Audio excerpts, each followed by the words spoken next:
Assalamualaikum warahmatullahi wabarakatuh. Selamat pagi semua. Apa kabar? Perkenalkan, nama Ibu Erna Susilawati. Ibu adalah mahasiswi dari Universitas Pamulang. Sedang PPL di sekolah kalian, SMA Dwi Putra. Dan di sini Ibu ditugaskan untuk menggantikan guru kalian untuk sementara mata pelajaran PPKN.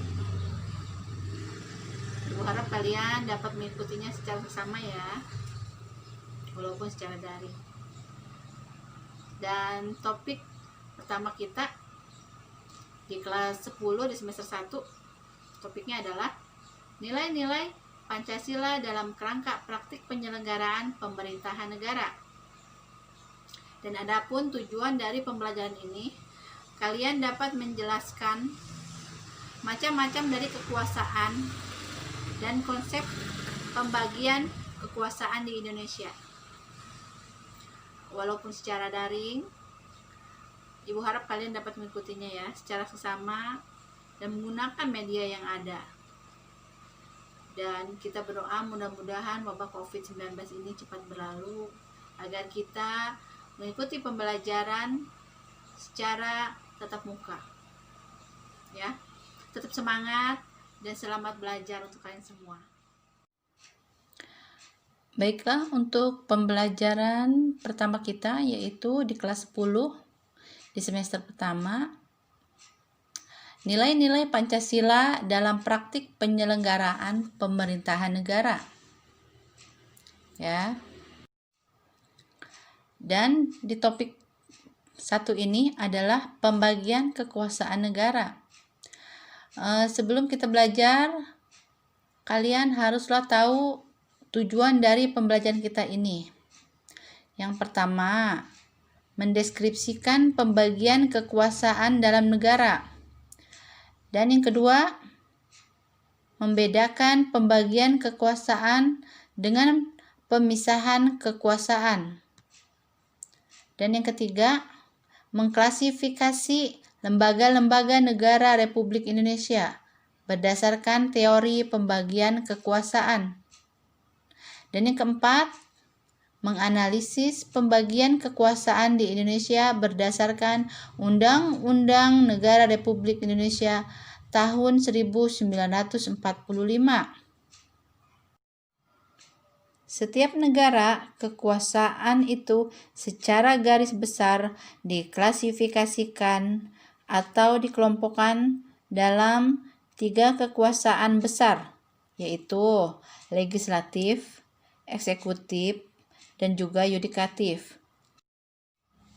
Dan kekuasaan dari legislatif ini adalah pembuat aturan atau regulasi dan perundang-undangan.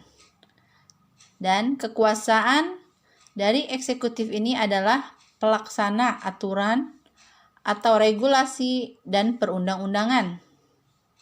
Dan kekuasaan yang ketiga yudikatif adalah sebagai pengawas aturan atau regulasi dan perundang-undangan. Di dunia ini ada 2 teori. Teori pertama yaitu pemisahan kekuasaan. Yang kedua adalah teori pembagian kekuasaan. Nah, di teori kekuasaan ini antara legislatif, eksekutif, dan juga yudikatif mereka terpisah-pisah dan sangat jelas. Dalam ruangnya berbeda-beda. Tidak ada hubungannya dan tidak keterkaitan. Mereka berdiri sendiri. Dan teori yang kedua adalah pembagian kekuasaan. Dan di Indonesia mengambil teori ini yaitu pembagian kekuasaan. Kenapa? Karena antara legislatif, eksekutif, dan yudikatif memiliki keterkaitan. Contoh, legislatif apabila membuat aturan haruslah dengan persetujuan eksekutif. Dan apabila eksekutif membuat aturan haruslah dengan persetujuan yudikatif. Jadi antara legislatif dengan eksekutif dan juga yudikatif saling memiliki keterkaitan. Dan di lembaga negara Republik Indonesia ini memiliki 3 kekuasaan. Yang pertama, Dewan Perwakilan Rakyat atau DPR berada di legislatif. Yang kedua, Dewan Perwakilan Daerah atau DPD berada di legislatif. Dan yang ketiga, Majelis Permusyawaratan Rakyat atau MPR berada di legislatif. Yang keempat adalah Presiden berada di eksekutif. Dan yang kelima adalah Badan Pemeriksa Keuangan atau BPK berada di yudikatif. Dan yang keenam adalah Mahkamah Agung atau MA berada di yudikatif. Dan yang ketujuh adalah Mahkamah Konstitusi atau MK berada di yudikatif. Bukti pembagian kekuasaan di Indonesia. Contohnya, apabila Presiden membuat aturan haruslah dengan berkonsultasi dengan DPR.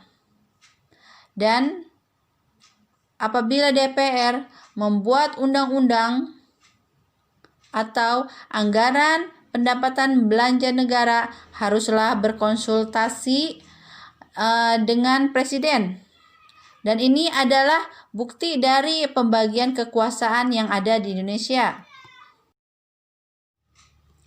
Dan bukti pembagian kekuasaan di Indonesia lagi yaitu apabila Presiden memberikan grasi atau keringanan atau pembebasan kepada tahanan atau terdakwa haruslah berkonsultasi dengan MA.